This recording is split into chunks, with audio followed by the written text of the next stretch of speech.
बिस्मिल्लाहिर्रहमानिर्रहीम। इय्याका नअबुदु व इय्याका नस्तईन। अल्लाह, तेरी इबादत करते हैं और सिर्फ तेरे से मदद मांगते हैं। ला इलाहा इल्लल्लाह, कोई नहीं है खुदा अल्लाह के सिवा। हम सिर्फ एक अल्लाह के सामने झुकते हैं। ना मैं किसी इंसान, ना किसी इदारे, किसी के सामने मैं ना जिंदगी में झुका हूं और इंशाल्लाह आपको भी कभी झुकने नहीं दूंगा।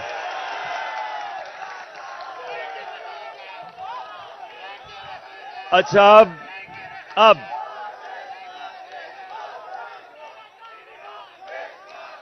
शुक्रिया। अच्छा सुने आप, मैंने आज आप सबको यहां इसलिए दावत दी कि जिस जज्बे और जुनून से, जिस तरह आपने जेल भरो तहरीक में शिरकत की, मेरी 26 साल की इस सियासी जद्दोजहद में जो मैंने आपका जज्बा, आपका जुनून और आपका ईमान जो मैंने वो देखा, तो मैंने अल्लाह का शुक्र अदा किया कि मैं अपने सामने एक हजूम को कौम बनते देख रहा हूं।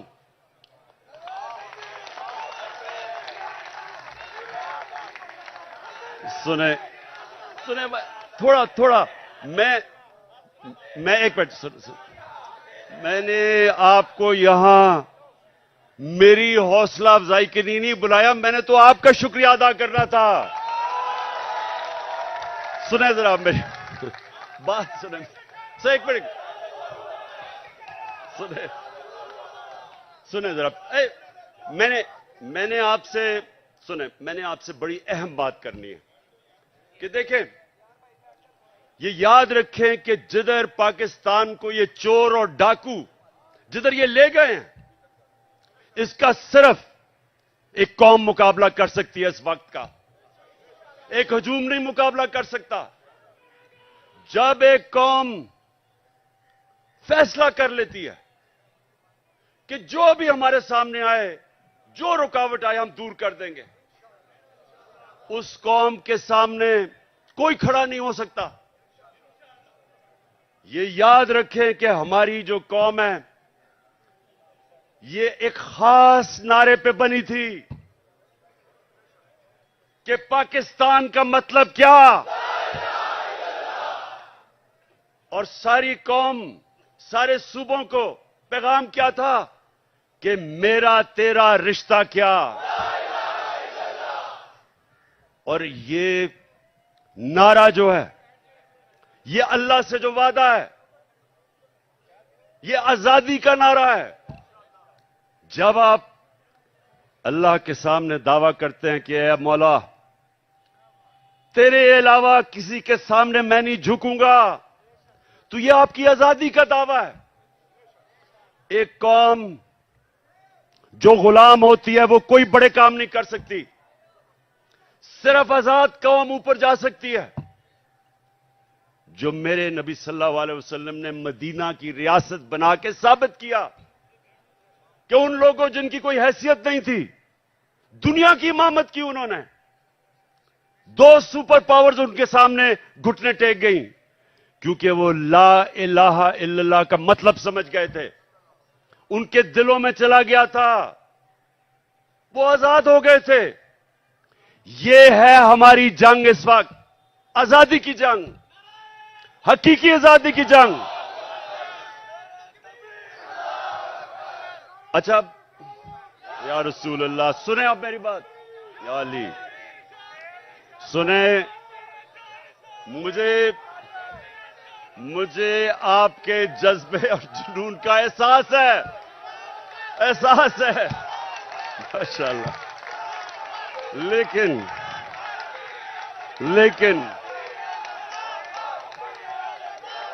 लेकिन सुने जरा, सुने सुने, अच्छा सुने सुने सुने सुने, बस सुने, बस। अच्छा अब आज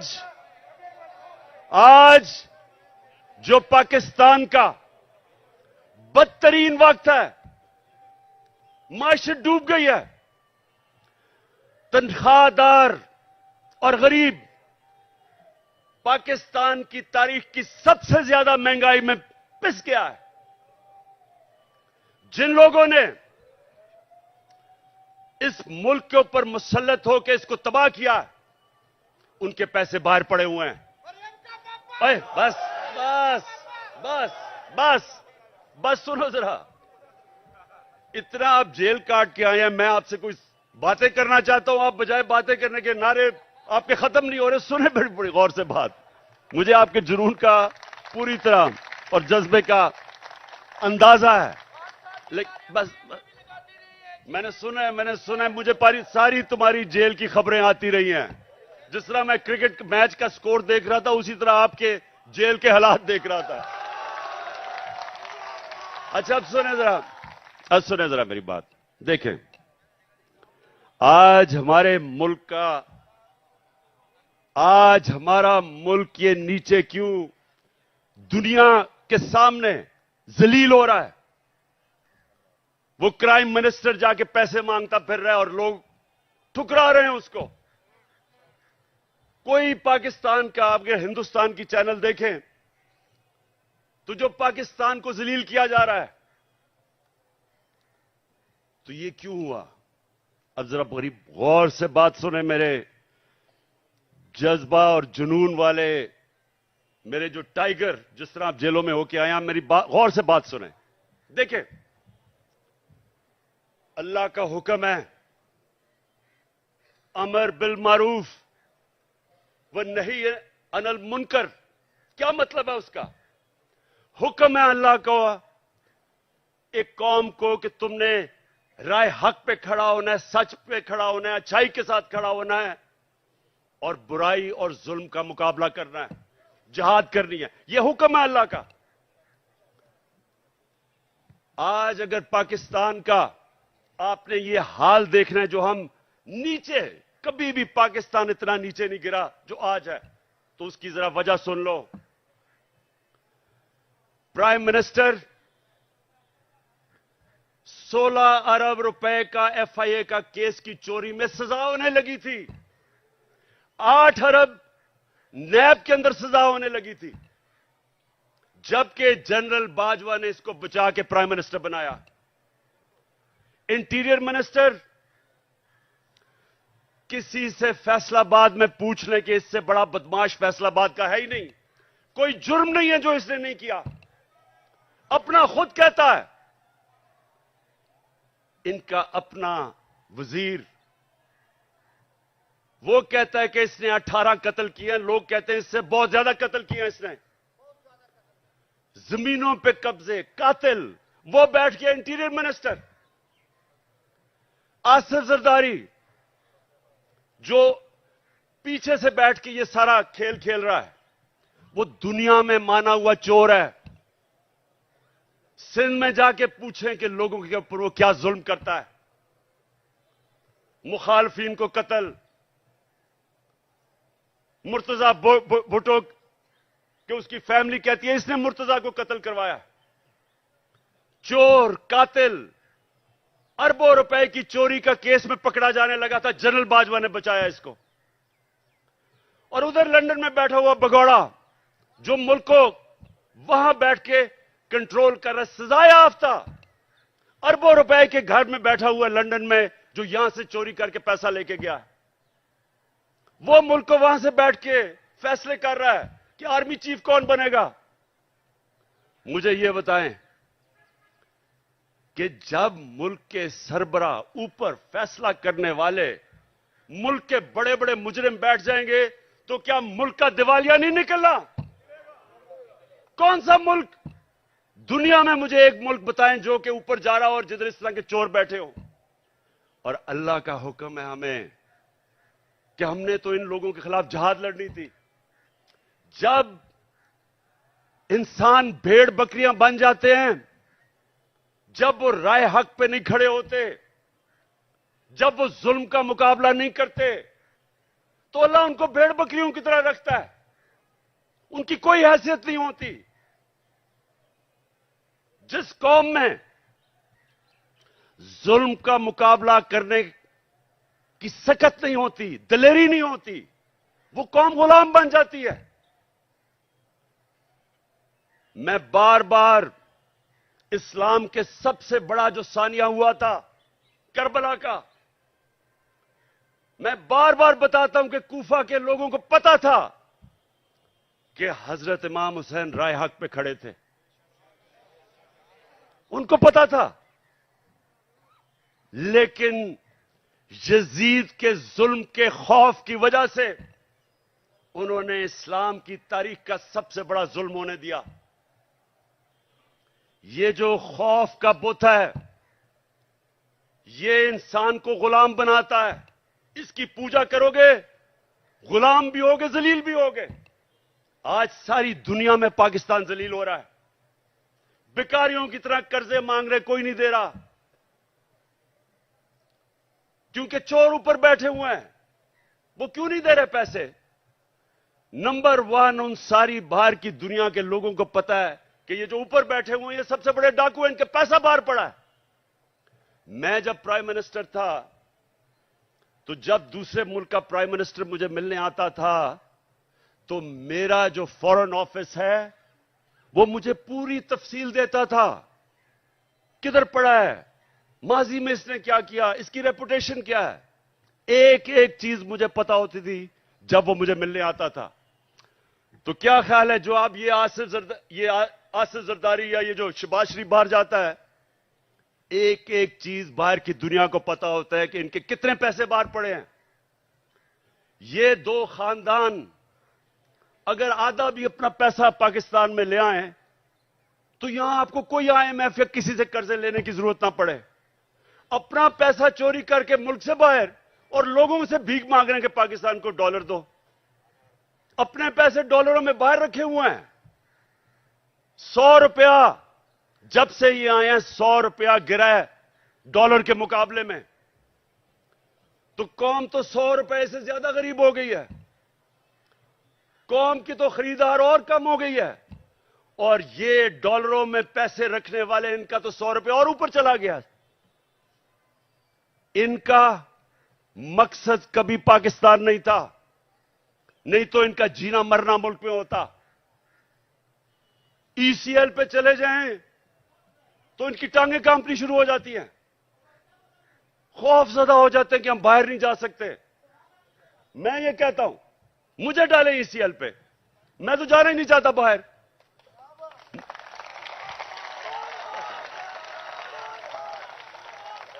सुने सुने सुने, जब एक मुल्क के ऊपर जराइम पेशा लोग बैठ जाएं और एक मुल्क का आर्मी चीफ साजिश करके उनको ऊपर बिठा दे और फिर कौम को डराए कि अगर आप कुछ करेंगे तो जेलों में डाल देंगे, आपके ऊपर केसेस कर देंगे, खौफ दिलवा के इन चोरों की गुलामी करवाए, और कौम चुप करके ये गुलामी तस्लीम कर ले। वो मौलाना रूमी ने जो कहा था, उनसे पूछा कि कौम कैसे मरती है। मौलाना रूमी से पूछा कि इंसान तो हमें पता है कैसे मरता है, कौम कैसे मरती है। मौलाना रूमी ने कहा, जब एक कौम अच्छे और बुरे की तमीज खत्म करती है, कौम मर जाती है। ये हमारी मौत है। ये सुन लो पाकिस्तानियों, ये मौत है। ये चोर जो ऊपर बैठे हुए हैं आपके सामने, इनके ऊपर जो केसेस हुए हैं, केसेस इमरान खान ने नहीं बनाए। इनके केसेस, इनकी जब हुकूमतें थी 10 साल में, तब के केसेस बने हुए हैं। ये साग डार नून लीग की हुकूमत में बाहर भागा था। नवाज शरीफ के 2 बेटे नून लीग की हुकूमत में बाहर भागे थे। मैंने केसेस नहीं बनाए थे। मरियम जो पकड़ी गई पनामा के अंदर, वो तो इंटरनेशनल इंकशाफ हुआ था, जिधर पता चला कि अरबों रुपए के 4 मेफेयर के लंदन के सबसे अमीर महंगे इलाके में इसके नाम पे निकले, और इसके भाई ने टीवी पे जाके तस्लीम किया कि अल्हम्दुलिल्लाह ये मरियम नवाज के फ्लैट है। आज तक एक रसीद नहीं बता सके कि पैसा किधर से आया है, क्योंकि चोरी का पैसा था। वो फिर रही है जिस तरह के कोई मलका एलिजाबेथ फिर रही है पाकिस्तान में, हर जगह कभी एक तक।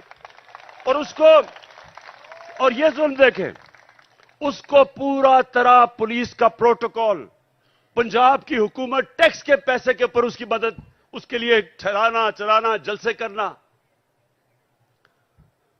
और जो साबिक वजीर आजम, एक कातलाना हमला हो चुका है, मुझे पता है कि इन्होंने किया। वो लोग जो आज सारे पावर में बैठे हैं,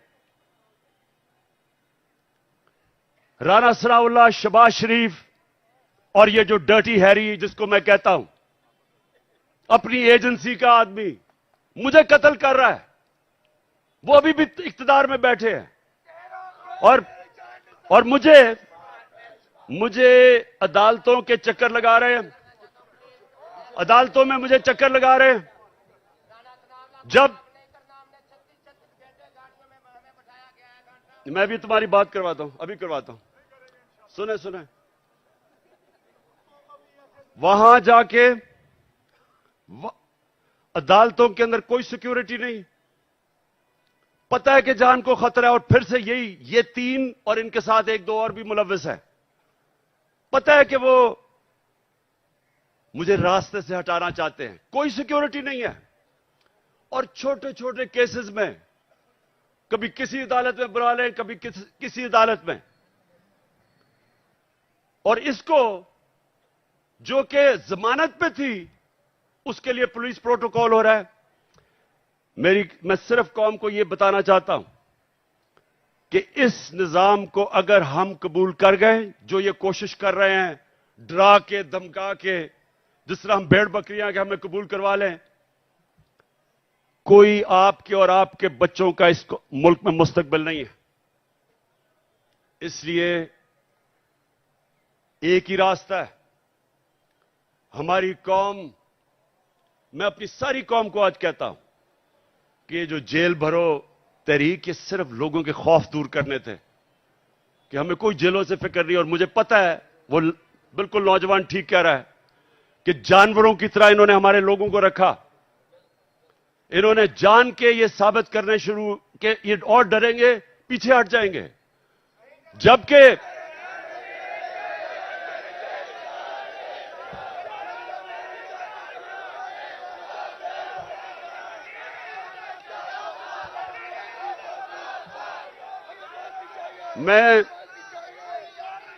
मैं देख रहा था कि हर शहर में ज्यादा लोग निकलना शुरू हो गए जेलों के लिए।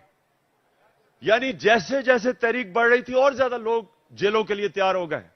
और मैं एक दिन मैं देख रहा था कि किस तरफ जा रहा है। मैंने कॉल देनी थी सारे पाकिस्तान को कि एक दिन सारा पाकिस्तान निकले और जेलों में जाए ताकि इनकी सारी खत्म कर दो।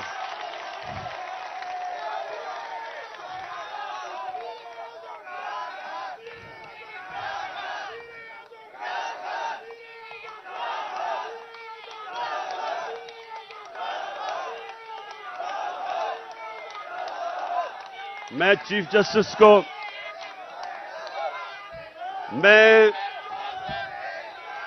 सुप्रीम ठीक बस मैं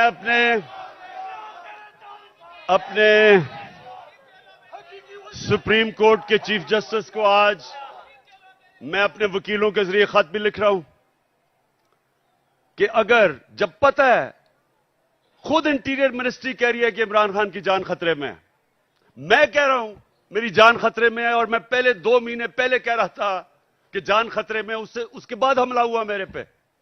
मैंने पहले पेशेंट गोई कर दी थी, क्या करना है इन्होंने। मैं फिर कह रहा हूं, और मैं चीफ जस्टिस साहब को मैंने कहा, वकील आज खत लिखें कि मजाहिया केसेस के ऊपर बुलाया जा रहा है। इलेक्शन के कमीशन के सामने मुजाहरा होता है, मैं घर बैठा हूं और मेरे ऊपर दहशतगर्दी का केस। तोशाखाना का केस, मैं तो कहता हूं आज कि जब भी तोशाखाना का केस मेरा सुना जाए, पब्लिक हियरिंग हो, टीवी के ऊपर सारी कौम को पता चले कि वो केस क्या है। कौम को पता चले कि क्या मजाक हो रहा है इस मुल्क से, कि जिन्होंने डाका मारा तोशाखाना के ऊपर जरदारी और नवाज शरीफ ने, उनके केसेस खत्म कर दिए हैं। और जिसने, और इंशाल्लाह ओपन हियरिंग हो, सारी कौम के सामने पता चले तोशाखाना केस क्या है। मैं चैलेंज करता हूं कि सारों के केसेस देखें, और अगर किसी ने कोई भी गैर कानूनी चीज तोशाखाना में ने की, उसका नाम इमरान खान निकलेगा। और मैं चीफ जस्टिस को हम ये खत लिखेंगे मेरे वकीलों के जरिए कि जब पता है कि मेरी जान खतरे में, लाहौर हाई कोर्ट गया और इस्लामाबाद गया, कोई सिक्योरिटी नहीं थी।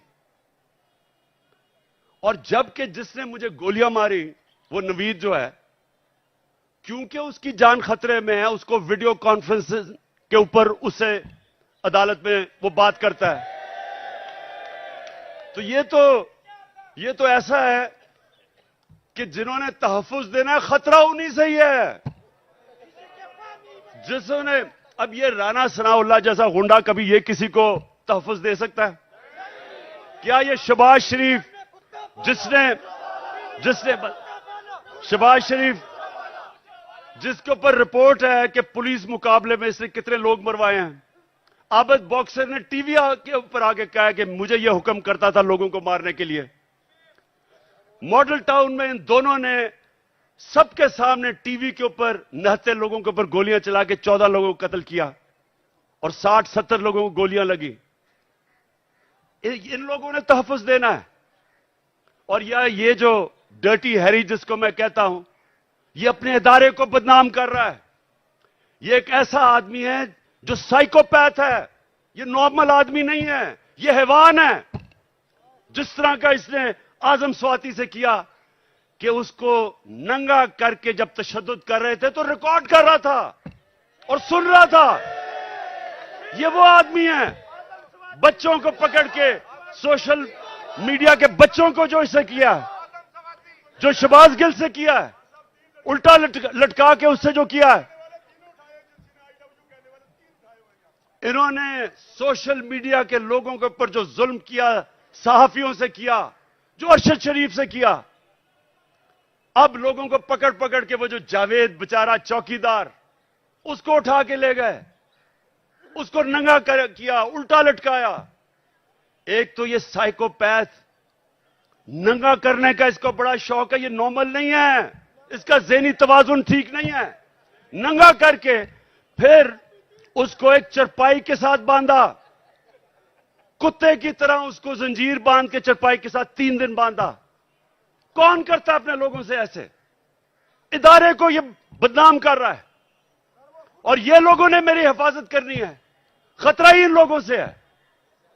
और इसलिए मैं चीफ जस्टिस को कह रहा हूं कि जब नवाज शरीफ जेल में था तो हमें हुक्म आया, मैं प्राइम मिनिस्टर था, कि अगर इसको जेल में कुछ हुआ तो आप जिम्मेदार हैं, हम जिम्मेदार हैं।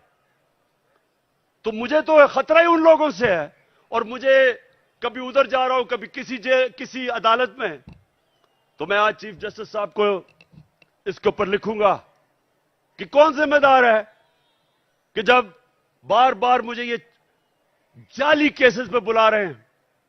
और जब भी मेरा केस हो, और मैं चाहता हूं कि सारी कौम के सामने आए कि इमरान खान के ऊपर कौन से केसेस है, ताकि पता तो चले कि ये डाकुओं के अरबों रुपए के केसेस, हर किस्म का जुर्म किया है, वो माफ हो रहे हैं।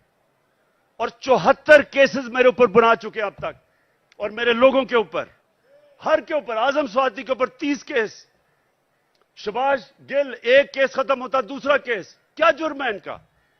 क्या ये आजम स्वाति का जुर्म था कि उसने कहा कि NRO 2 जनरल बाजवा ने दिया इस पे किसी को कोई शक है? किसी को शक है?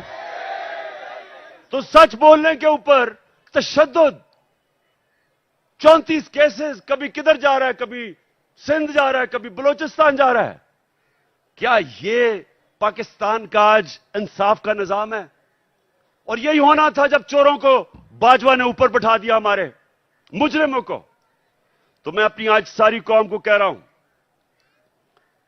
जो आगे जब तक मेरी कौम इस जुल्म का मुकाबला नहीं करेगी, आगे आपके और आपके बच्चों का मुस्तकबिल अंधेरे में है।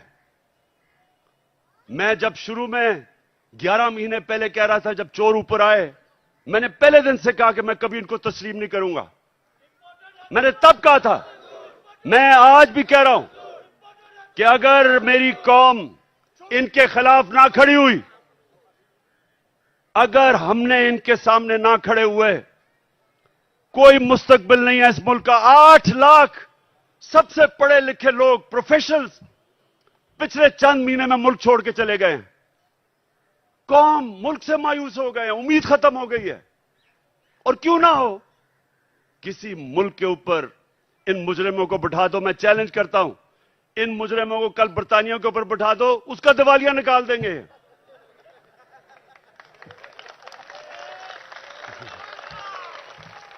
मैं आखिर में सुने, मैं आप सबको खराज तहसीन पेश करता हूं।